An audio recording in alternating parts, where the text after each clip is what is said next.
The Premier League is back, and so am I.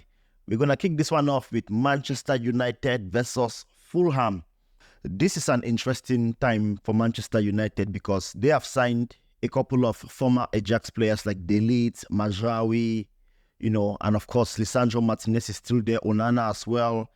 For me, it's definitely a Hail Mary from Erik ten Hag. It's almost as if nobody can perform for him except his former Ajax players. Now, in terms of injuries, Manchester United, they do have injuries like Shaw, Malacia, Højlund, Euroboy is out as well, which really sucks. Now, I'm going to go for my scoreline prediction. I'm going for a draw. I know it's at Old Trafford. I'm going for 1-1. Only because, wow, 81% of people think Manchester United will win this game. But Manchester United, they have a huge fan base. I'm pretty sure these are all Manchester United fans.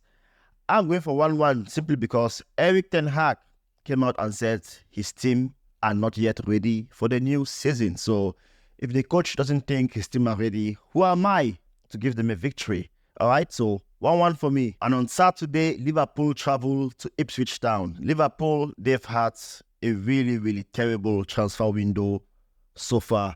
The Zubimendi one was an absolute disgrace by the board. Anyways, it's Ipswich Town. I don't think Liverpool is the first team you want to be playing when you come to a new team in the Premier League.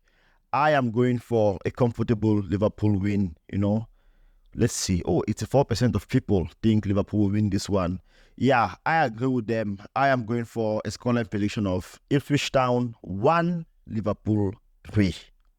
Arsenal take on Wolves at the Emirates. And in terms of injuries, it looks like Arsenal look okay. A couple of doubts, only Tomiyasu. While Wolves, they have 2 injuries, 1 suspension, and 4 doubtful players as well.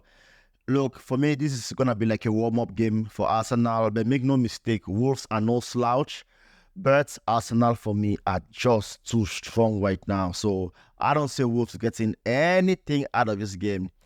I'm going for Arsenal 2, Wolverhampton Wanderers 1. Everton take on Brighton as well at Goodison. And of course, Sean Dyche is still the manager at Everton. He's got quite a few injuries. Brand White is going to be a big miss. Brighton as well, looks like they're going to miss Verbruggen as well through injury. And they also have a few doubts as well. Both teams do have quite a few injuries. Who's going to win this game? I have no clue. It's at Goodison. I am tempted to go for a draw. Let's see here. I'll click on this button here. I'll click for a tie. Oh, wow. 41% of voters think Everton will win and only 34% in favor of Brighton. I'm with the 25%. I think it's going to be a draw. I'll go for 1-1. Newcastle United take on Southampton at St. James Park. And even though Newcastle, they've got quite a few players out, including Tonali, who's still serving, I guess, his suspension, I think they still have a very strong lineup. They're going to have, like Gordon is probably going to play, Bruno Guimaraes. I mean, they have some really good players out there.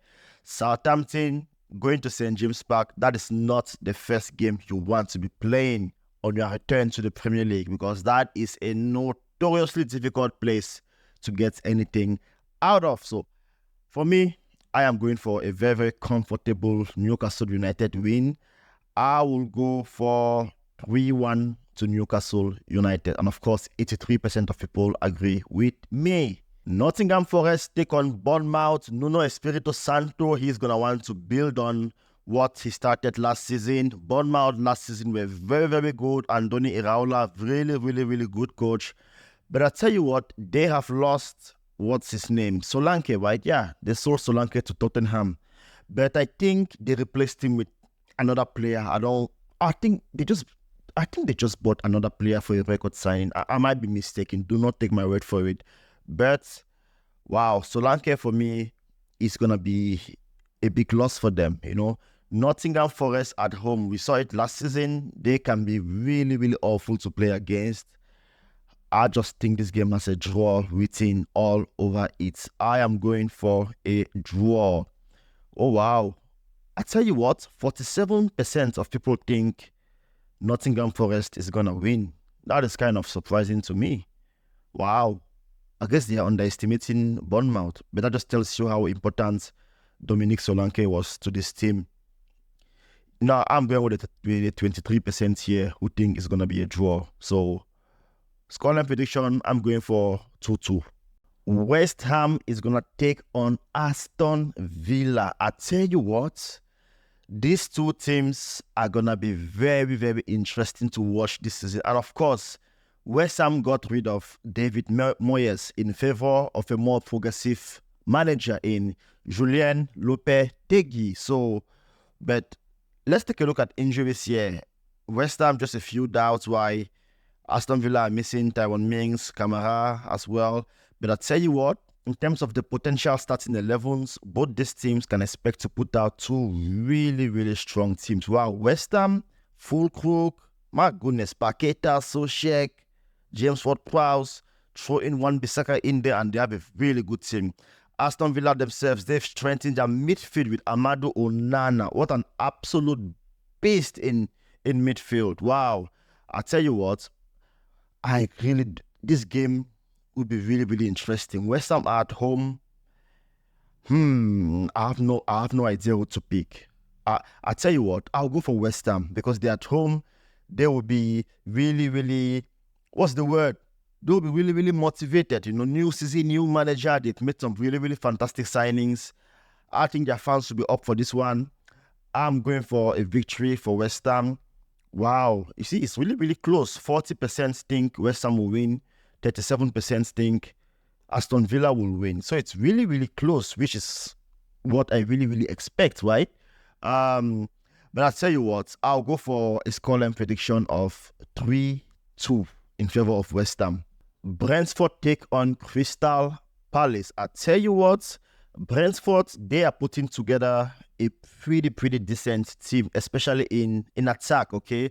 Look at this front three of Brian Bemo, Ivan Toney, Johan Wissa, and then you add in Fabio Carvalho on this left-hand side, and wow, Carvalho, Toney, and Bemo, that is a really, really, really good front three.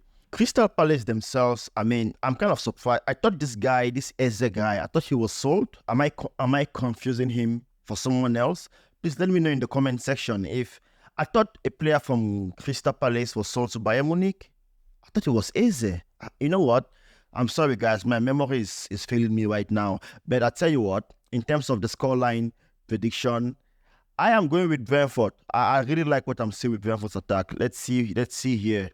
Oh, wow. 45% of people think that Crystal Palace will win. Only 34% in favor of Brentford. Wow. No, I'm going for a scoreline prediction of, let's see. I'll go for 2-1. 2-1 in favor of Brentford. Oh, my goodness. And the final game this week is Chelsea versus Man City.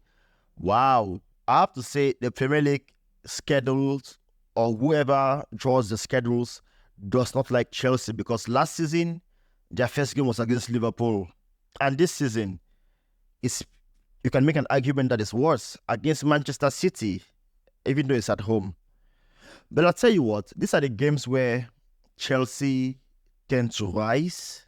You know, they raise their levels whenever they play against teams that are better than them. And if you look at the teams, the potential starting 11 on both sides, wow, both teams, you can expect them to put really, really strong teams out there. But I tell you what, Chelsea has had such a horrible preseason. A preseason so bad. I think Haaland scored 2 goals against them, something like that. Yeah, I don't like that. I'm going for a Man City win here. I'm going for, 63% of people agree with me. They think Chelsea are going to be beaten. So I agree with them. I think this game will end Chelsea 1, Manchester City 3. Unfortunately, yeah. Anyways, get your comments in. Let me know what you think. Let me know what your score predictions are in the comment section.